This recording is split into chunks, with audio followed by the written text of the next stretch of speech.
ಸ್ವಾಗತ ಮಾಡುತ್ತಾ ಮೊನ್ನೆ 13 ತಾರೀಕು ನಡೆದಂಥ ಕಾಂಗ್ರೆಸ್ ಪಕ್ಷ ಕಚೇರಿ ನಡೆದಂಥ ಒಂದು ಘಟನೆ ಬಗ್ಗೆ ಇವತ್ತು ರಾಜ್ಯದ ಜನತೆಗೆ ಮತ್ತು ಕಾಂಗ್ರೆಸ್ ಪಕ್ಷ ಶಾಸಕರಿಗೆ ಕಾಂಗ್ರೆಸ್ ಪಕ್ಷ ಧುರೀಣರಿಗೆ ನಾನು ಕ್ಲಿಯರ್ ಮಾಡಲಿಕ್ಕೆ ಪತ್ರಿಕಾಗೋಷ್ಠಿಕರಿದ್ದೇನೆ. ವಿಶೇಷವಾಗಿ ಮೊನ್ನೆ ನಡೆದಂಥ ಕಾಂಗ್ರೆಸ್ CLP ಮೀಟಿಂಗು ಮತ್ತು ಇನ್ನೊಂದು ಸರ್ವ ಸದಸ್ಯ ಮೀಟಿಂಗ್ದಲ್ಲಿ ಸನ್ಮಾನ್ಯ DK ಶಿವಕುಮಾರ್ ಅವರು ರಾಜ್ಯದ ಜನತೆಗೆ ಕಾಂಗ್ರೆಸ್ ಪಕ್ಷದ ಒಂದು ತಪ್ಪು ಸಂದೇಶ ಕೊಡ್ತಿದ್ರು. ಆ ಸಂದರ್ಭದಲ್ಲಿ ಸನ್ಮಾನ್ಯ ಸತೀಶ್ ಜಾರಕಿಹೊಳಿ ಅವರು ಮಧ್ಯಪ್ರವೇಶಿಸಿ ತಮ್ಮ ಮೈಕನ್ನು ತಗೊಂಡು ಅದ್ರ ಬಗ್ಗೆ ಕ್ಲಿಯರ್ ಅಲ್ಲೇ ಪಕ್ಷದ ವೇದಿಕೆಯಲ್ಲಿ ಹೇಳಿದ್ರಂತ ನಂಗೆ ಮಾಧ್ಯಮದಲ್ಲಿ ನೋಡಿದೆ. ಆದರೂ ಮಾಧ್ಯಮದಲ್ಲಿ ಬಂದಂಥ ಸುದ್ದಿಯನ್ನು ತಿಳಿದೆ. ನನ್ನ ಕಾಂಗ್ರೆಸ್ ಶಾಸಕ ಮಿತ್ರರಲ್ಲಿ ಫೋನ್ ಮುಖಾಂತರ ಸಂಪರ್ಕ ಮಾಡಿ ನಡೆದ ಘಟನೆ ಬಗ್ಗೆ ಕೂಲಂಕಷವಾಗಿ ಚರ್ಚಿಸಿ ಇವತ್ತು ಪತ್ರಿಕಾಗೋಷ್ಠಿ ಕರೆದೇನೆ. ಯಾಕಂದ್ರೆ ಅಲ್ಲಿ ನನ್ನ ಹೆಸರು ಪ್ರಸ್ತಾವ ಆಯ್ತು. ಅಲ್ಲಿ ಕಾಂಗ್ರೆಸ್ ಪಕ್ಷದ ಸಭೆಯಲ್ಲಿ ನನ್ನ ಅವಾಗ 13-18 ಅಲ್ಲಿ ನಾನು ಕಾಂಗ್ರೆಸ್ ಪಕ್ಷ ಶಾಸಕಿದ್ದಾಗ ಸನ್ಮಾನ್ಯ ಪರಮೇಶ್ವರ್ ಕಾಂಗ್ರೆಸ್ ಪಕ್ಷ ಅಧ್ಯಕ್ಷರು, ರಾಜ್ಯದ ಮುಖ್ಯಮಂತ್ರಿಯಾಗಿ ಸಿದ್ದರಾಮಯ್ಯ ಅವರಿದ್ದರು. ಆ ಸಂದರ್ಭದಲ್ಲಿ ಬೆಳಗಾವಿ ಜಿಲ್ಲೆಯ ಕಾಂಗ್ರೆಸ್ ಪಕ್ಷ ಕಚೇರಿ ಕಟ್ಟಡಗೋಸ್ಕರ ಒಂದು DK ಶಿವಕುಮಾರ್ ಅವರು ವೇದಿಕೆ ಮುಖಾಂತರ ದಿಲ್ಲಿಯ ನಾಯಕರು ಮತ್ತು ಕಾಂಗ್ರೆಸ್ ಪಕ್ಷದ ಎಲ್ಲ ಕಾಂಗ್ರೆಸ್ ಶಾಸಕರು ಮತ್ತು ಅಲ್ಲಿ ಮುಖಂಡರ ಮುಂದೆ ಈ ಕಟ್ಟಡ ಆಗಲಿಕ್ಕೆ ಶ್ರೀಮತಿ ಲಕ್ಷ್ಮೀ ಹೆಬ್ಬಾಳ್ಕರ್ ಕಾರಣ ಅಂತ ಒಂದು ಸಂದರ್ಭ ಪದೇ ಪದೇ ಹೇಳ್ತಿದೆ. ನನಗೆ ಮಾಹಿತಿ ಪ್ರಕಾರ ಮೊದಲೇ ಸರ್ವ ಸದಸ್ಯ ಸಭೆಯಲ್ಲಿ ಹೇಳಿದ್ರು ಸತೀಶ್ ಜಾರಕಿಹೊಳಿ ಗಪ್ ಕೂತರು. ಅವತ್ತು ಏನು ಚರ್ಚೆ ಗಪ್ ಕೂತು ಹಾಳಾಗಿ ಗಪ್ ಕೂತರು. ಎರಡನೇ ಬಾರಿಗೆ ಮತ್ತೊಂದು ಮೀಟಿಂಗ್ದಾಗ ಮತ್ತೆ ಅದೇ ಮಾಡಿದ್ರೆ ಸತೀಶ್ ಜಾರಕಿಹೊಳಿ ಎಲ್ಲಿಂದ ಸಿಟ್ಟು ಬದುಕೋತಾ ಅವ್ರಿಗೆ ಇವತ್ತು ಈ ಸಂದರ್ಭ ಧನ್ಯವಾದ ಹೇಳ್ತಾನೆ. ಅವರಿಗೆ ಒಂದು ವಿರೋಧ ಮಾಡೋ ಶಕ್ತಿ ದೇವ್ರಿಗೆ ಕೊಟ್ಟದ ಅಂತ ಮುಂದಿನ ಹಂತ ಕೊಳ್ಳ ದೇವರಲ್ಲಿ ಲಕ್ಷ್ಮೀ ತಾಯಿಯಲ್ಲಿ ಬಿಡ್ಕೋತೇನೆ. ಯಾಕಂದ್ರೆ ವಿರೋಧ ಮಾಡುವಂಥ ಶಕ್ತಿ ಇರಬೇಕು. ಯಾಕೆ ವಿರೋಧ ಮಾಡೋ ಸಂದರ್ಭ ವಿರೋಧ ಮಾಡೋದಕ್ಕೆ ರಾಜ್ಯಕ್ಕೆ ಅನ್ಯಾಯ ಆಗೈತೆ, ಜನಾಂಗ ಅನ್ಯಾಯ ಆಗೈತೆ. ಇವತ್ತು ಸತೀಶ್ ಜಾರಕಿಹೊಳಿಗೆ ನಾನು ಹೃದಯಪೂರ್ವಕ ಅಭಿನಂದನೆ ಸಲ್ಲಿಸ್ತೀನಿ.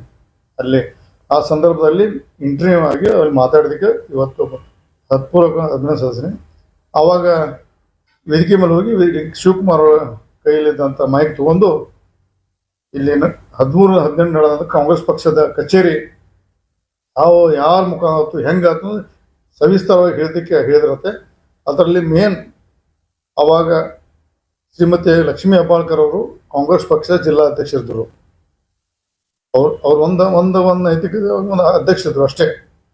ಆರ ಕಟ್ಟಡ ನಿರ್ಮಾಣ ಮಾಡಲಿಕ್ಕೆ ಸನ್ಮಾನ್ಯ ಪರಮೇಶ್ವರ್ ಅವರು, ಮುಖ್ಯಮಂತ್ರಿ ಅವರು, ಸಿದ್ದರಾಮಯ್ಯ ಅವರು, ಆವಾಗಿನ ಲೋಕೋಪಯೋಗಿ ಸಚಿವರಾದ ಮಹದೇವಪ್ಪ, ಇಡೀ ರಾಜ್ಯದ ಒಂದು ನಿರ್ವಹಣಾ ಸಮಿತಿ ಅಂದ್ರೆ ಕಟ್ಟಡ ನಿರ್ಮಾಣ ಸಮಿತಿ ಅಧ್ಯಕ್ಷ ಮಾಡಿದ್ರು ಅವರು.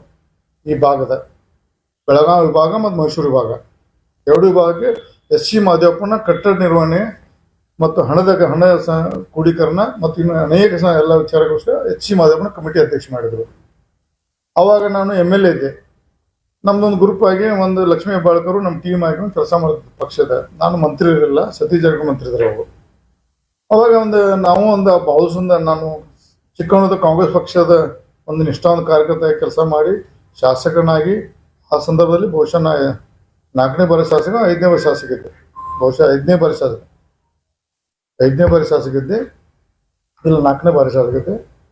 ನಾನು ಒಂದು ಸ್ಪಿರಿಟ್ ಕಾಂಗ್ರೆಸ್ ಪಕ್ಷದ ಗೌರವದಿಂದ ಅಭಿಮಾನದಿಂದ ಅದರಲ್ಲಿ ಸಕ್ರಿಯವಾಗಿ ಪಾಲ್ಗೊಂಡು ಎಲ್ಲ ನಾನು ಅಲ್ಲಿ ಈ ಜಾಗ ಬೆಳಗಾವದಲ್ಲಿ RTO ಸರ್ಕಲ್ ಜಾಗ ಅಲ್ಲಿ ಶಂಕರಾನಂದ ಸಾಹೇಬರ ಹೆಸರಲ್ಲೇ ಇದ್ದಂಥ ಭಾಳಷ್ಟು ಕಾಂಪ್ಲಿಕೇಟ್ ಇರ್ತದೆ. ಶಂಕರಾನಂದ ಸಾಹೇಬ್ರ ಹೆಸರಲ್ಲೇ ಆ ಜಾಗ ಇತ್ತು. ಶಂಕರಾನಂದ ಸಾಹೇಬರಿಗೆ ಅವರ ಸುಪುತ್ರಗಳಿಗೆ ನಾವು ಕನ್ವಿನ್ಸ್ ಮಾಡಿ ಇದು ಖಾಲಿ ಬಿದ್ದಿದೆ, ಕಾಂಗ್ರೆಸ್ ಪಕ್ಷ ನೀವು ನಿಮ್ಮ ತಂದೆಯವರು ಶಂಕರಾನಂದ ಸಾಹೇಬರು ಅವ್ರು ತಿಳ್ಕೊಂಡಿದ್ರು. ನಿಮ್ಮ ತಂದೆಯವರು ಕಾಂಗ್ರೆಸ್ ಪಕ್ಷದ ಬಹಳಷ್ಟು ದೊಡ್ಡ ಲೀಡರ್ ಆಗಿ ಕಾಂಗ್ರೆಸ್ ಪಕ್ಷ ಸೇವೆ ಮಾಡಿದ್ದಾರೆ. ನಾನು ಶಾಸಕ, ಒಬ್ಬ ದಲಿತ ಸಮಾಜ ಇಬ್ಬರು ಬರೋದ್ರಿಂದ ಒಂದು ಕಾಂಗ್ರೆಸ್ ಪಕ್ಷಕ್ಕೆ ಒಂದು ಕಟ್ಟಡ ಆಗಿ ದಯವಿಟ್ಟು ಇದರಲ್ಲಿ ಕೋರ್ಟ್ ಗಿಟ್ ಹೋಗ್ಬೇಡ್ರಿ, ದಯವಿಟ್ಟು ಬಿಟ್ಟು ಕೊಡೋದು ಕನ್ವಿನ್ಸ್ ಮಾಡಿ. ನಾನು ಶಂಕರಾನಂದವರು ಓಂ ಪ್ರಕಾಶ್ ಇದ್ರವಾಗ ಅವ್ರಿಗೆ ಓಂ ಪ್ರಕಾಶ್ ಮತ್ತು ಇನ್ನು ಮತ್ತೊಬ್ಬ ಸುಪುತ್ರ ಮುಂಬೈ ಇರ್ತಾರೆ, ಅವ್ರಿಗಿಬ್ಬರು ಕನ್ವಿನ್ಸ್ ಮಾಡಿ ಆ ಜಾಗ ಬಿಟ್ಟು ಕೊಡಿಸಿ ಆಮೇಲೆ ಕ್ಯಾಬಿನೆಟ್ ತಂದು ಅದನ್ನು ಭಾಳ ಕಷ್ಟಪಟ್ಟು ಕ್ಯಾಬಿನೆಟ್ ತಂದು ಆವಾಗ ಕ್ಯಾಬಿನೆಟ್ ಮುಖಾಂತರ ಇದು RTO ಸರ್ಕಲ್ ಇದ್ದಂಥ ಕಾಂಗ್ರೆಸ್ ಪಕ್ಷಕ್ಕೆ ಭವ್ಯವಾದ ಅಪರಿಚಿತ ಜಾಗದಲ್ಲಿ ಆ ಜಾಗವನ್ನು ಸ್ಯಾಂಕ್ಷನ್ ಮಾಡಿಕೊಟ್ರು. ಆದರೆ ಆ್ಯಕ್ಚುಲಿ ಫ್ರೀಯಾಗಿ ಕೊಡ್ಬೋದಿತ್ತು. ಆದರೆ 54 ಕೋಟಿ 52 ಲಕ್ಷ 54 ಲಕ್ಷ ಮಾಡಿ ಮುಂದೆ ಆಮೇಲೆ ಒಂದು ರಿಕ್ವೆಸ್ಟ್ ಮಾಡಿ ನಾವು ಭಾಳ ಅಮೌಂಟ್ ಜಾಸ್ತಿ ಕಡಿಮೆ ಮಾಡೋಕ್ಕೆ ಪ್ರಯತ್ನ ಮಾಡೋದು. ಅವಾಗ ಅಂದ್ರೆ ಈಗ ಆಗಿಬಿಟ್ಟರೆ ಮತ್ತೆ ಮಾಡಿ ಕಾಂಗ್ರೆಸ್ ಪಕ್ಷಕ್ಕೆ ಮತ್ತೆ ಸರಿ ಹೋಗೋದಿಲ್ಲ, ಹಾಗೆ ತುಂಬಿಡು ರಮೇಶ ಅಂತಂತ ಪರಮೇಶ್ವರರು ಮತ್ತೆ ನಾನು ಕನ್ವಿನ್ಸ್ ಮಾಡಿದಾಗ ನಾವು ಒಂದೇ ಹಂತಲ್ಲಿ 54 ಲಕ್ಷ ಭಾಳ ಆಗ್ತದೆ. ಅದನ್ನು 2 ಪಾರ್ಟ್ ಮಾಡಿಕೊಟ್ರು, 27 ಲಕ್ಷ 2 ಪಾರ್ಟ್ ಮುಖಾಂತರ ಮತ್ತು ಆದೇಶ ಮಾಡಿ 2,000 ತುಂಬಿ ನಾವು ಒಂದು ಫಸ್ಟ್ ಕಂತು ತುಂಬಿ 27 ಲಕ್ಷ ತುಂಬಿದ ತಕ್ಷಣ ಬೆಳಗಾವಿ ಕಾರ್ಪೊರೇಷನ್ ಖರೀದಿ ಕೊಡಬೇಕು ಅಂತ ಆರ್ಡರ್ ಮಾಡಿದ್ರು. ನಾನೇ ಸ್ವತಃ ತಿರುಗಾಡಿ ಎಲ್ಲ ಆಫೀಸ್ ಮಾಡಿ ಮಾಡಿದೆ. 27 ಲಕ್ಷ ರೂಪಾಯಿ ನಾನು ತುಂಬಿದೆ, ಖರೀದಿ ಮಾಡಿಸಿದೆ ಸ್ವಂತ 27 ಲಕ್ಷ. ನಾನು ದಿಲ್ಲಿಯಲ್ಲಿದ್ದೆ, ಒಬ್ಬರ ಮುಖಾಂತರ ತುಂಬಿಸಿ ಆಮೇಲೆ ಅವ್ರು ನನಗೆ ಕೊಟ್ಟೆ.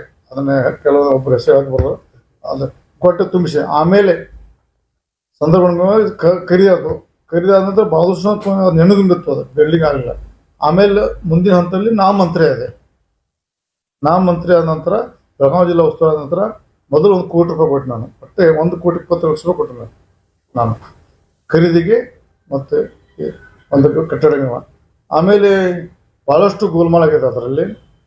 ಅದು ಯಾರ ಮಾಡಿದತ್ತೆ ನಾನು ಆಫ್ರಿಕಾ ಬಗ್ಗೆ ಹೇಳ್ತೀನಿ. ನಾನು ಅದರಲ್ಲಿ ತೊಗೊಂಡು ಈಗಿನ 4 ಕಟ್ಟಿದ ಎದು ತಟ್ಕೊಳ್ಳುವಂಥ ಜನ ಅದರ ದುಡ್ಡು ತೊಗೊಂಡು ಎಲ್ಲ ತಿಂದು ಗೋಲ್ಮಾಲ್ ಮಾಡಿದ್ದಾರೆ ಭಾಳಷ್ಟು. ಅದನ್ನು ಬೇಕಾದ್ರೆ ನಾನು ಆಮೇಲೆ ಮುಂದಿನ ಹೇಳ್ತೀನಿ ಯಾರು ಹೇಳೋದು. ಅದು ಒಂದು ಕಾಂಗ್ರೆಸ್ ಪಕ್ಷದ ಆಯಿತು. ಅದನ್ನು ನಾ ಮಾಡಿದಂಥ ಇವತ್ತು ಲಕ್ಷ್ಮೀ ವ್ಯಾಪಾರ ತಪ್ಪು.